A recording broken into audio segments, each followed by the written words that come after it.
Everyone sounds like a broken record when talking about Power Rangers Turbo. The season did suck for a lot of reasons. You can go back and forth on a lot of subjects, and if Car Ranger was made now, Saban would have most likely have skipped it just like he did with ToQger. Car Rangers' tonal differences made things hard to like, including the monsters. Most of them go in stupid ranges of design, some based off stereotypes or just to fill the goofy role, but Turbo was able to pull off some of comedy or average episodes decently. Pharaoh. This was a good monster and episode. Adam is my favorite character over the years he was on the show. On top of that, I like anything involving Egypt stuff. This monster did stay in the more traditional look of Power Rangers versus the weirdness of Turbo, plus the detonator subplot wasn't annoying here. Pharaoh does look like a biker, which is the main thing that this season likes to do. It's all based off car stuff after all. He has an outlined belt, his legs and torso look like a leather jacket, he keeps the traditional Egyptian headpiece, and I noticed most of the Turbo monsters like to use blue, yellow, and red. His head kind of looks like Kamen Rider Phi's, even has antennas. I don't like the white cloth though. It makes him look like he has a bib. His staff was not bad looking, but it did look cheaply made.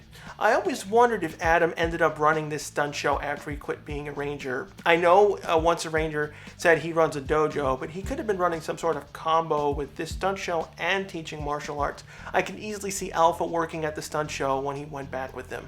Trevor Cheese. This is a pretty good creepy monster design. He looks like he belongs in a Battletoads video game. Torn jean pants, kind of makes him look like Hulk, has a belt, really freaky fangs. His torso has some sort of evil looking skull, which looks really similar to Reaper's emblem from Overwatch. His look always made me think of the Terratoad monster from season 1. They both like to eat rangers, were hard to kill off, and their names are similar. Demon Racer. Turbo was lucky with the two monsters having words spelled out in English. This episode wasn't as bad as the other goofy ones. This is also one of the few episodes to feature the Turbo cards. Turbo probably wanted to stay away from the cards because of their looks and being too funny. They cut most of the Megazord cockpit footage of them docking into it, on top of the whole Car Ranger text all over the place. A lot of kids must have been confused that year. At this point, I knew Pharaoh was using footage from a Japanese show, so I always liked seeing these mistakes. If I was 11 when Megaforce was on, I would have been like, cool, so the show was called Goseiger in Japan. Another monster with the red, yellow, and blue colors. He's more simple looking, which I like. Tracksuit design with some flames. He'd fit into a Fast and Furious movie easily. With a couple of hoses and stuff, probably having him some sort of booster fuel running through him, plus another Adam episode. Big Burpa. I actually hate this episode's plot. It's a blatant ripoff of Speed, but that's not all. Everyone hates Justin, so frankly, I didn't care about him getting blown up. Some episodes in the first half of the season, I wish he did. That's how much I hate know-it-alls. Somehow writers can just screw up a character personality to where you want them gone. Rose in Overdrive borderlined on this too. But I liked the monster. I didn't care for her burping joke. It did get old at times, but her design was like an 80s punker. Sunglasses, purple hair, banded shirt. Maybe she was based off some fighters from Double Dragon. Her jacket loosely looks like something Michael Jackson wore. Burpa even looks like she has a morph ball shoulder parts from Metroid. All kinds of 80s things. Count Nocturne. I miss when Power Rangers used to do holiday episodes that were not clip shows. The episode also gives Carlos a way to shine by coming up with the idea of using the Rescue Megazord's arm with the Turbo Megazord. His face was what made me like him. It's just like that frozen duh look. It's always weird when PR does a show around Halloween when they notoriously love to censor and avoid injuries, but they have Carlos craving for blood. It's A-okay? Strikeout. He was a spooky design. He's like a mash of baseball position, bits of umpire, pitcher, coach. His face is very weird. It would have fit in a Halloween episode good. Big red evil eyes. It was a good TJ focus episode. I still say Cassie and TJ got most of their backstory done well compared to everyone else new in Turbo. Even Justin. All he had was single father and a really smart kid. I found it weird in just a few years Power Rangers didn't like showcasing baseballs being used as weapons anymore. Here we had a monster throwing pitches at the Rangers to kill them, but during Ninja Storm, Cam wasn't allowed to use his samurai sword in his baseball mode. In Japan, Shurikenger had a finisher that threw 1,000 balls at a monster, so if you own the samurai saber toy and wondered why the sheath looked like a baseball bat, this is why. Transluciter. I liked his ability of making people go into another dimension so they couldn't interact with people or objects, although somehow being able to stand on Earth is still allowed. That's one thing I hate when TV shows do phasing plots. No one tries to give a good answer about that. His look was a combo of shaman, mainly white, green, and yellow. I liked the cover on his mouth that looked like a dog sticking its tongue out, plus the staff that made people vanish to look like a paw.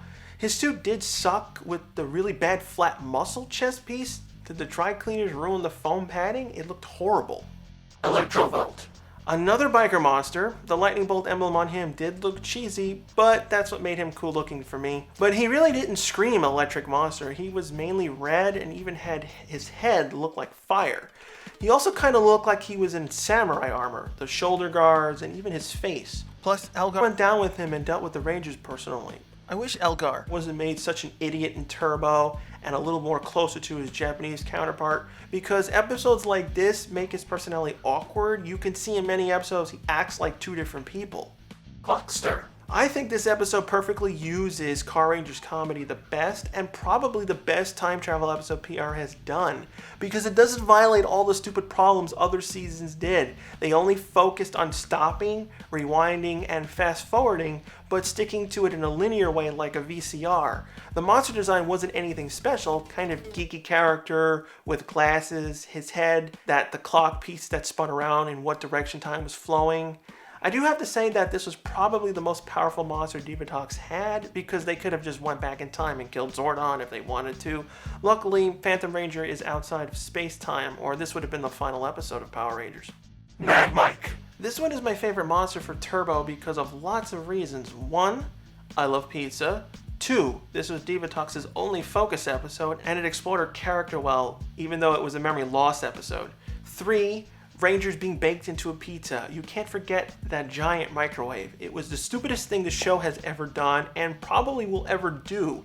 It was referenced again in Forever Red, not to mention the dumb convenient moment when Blue Centurion shows up out of the blue and goes, "Oh no, the Rangers are being cooked in a giant pizza." Mike was your stereotyped Italian sounding monster. He mainly looks like a mushroom, half green and red. I always thought he looked more like a jester. It was hard for me to find 10 monsters. Even then, a lot of the time, I still didn't care for them that much.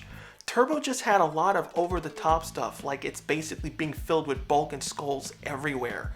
Again, PR is many things.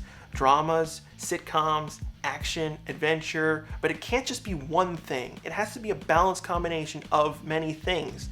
Unless they set up the season from the very beginning as a pure comedy season, the Turbo movie was the season's establishing moment, and it didn't scream dumb jokes.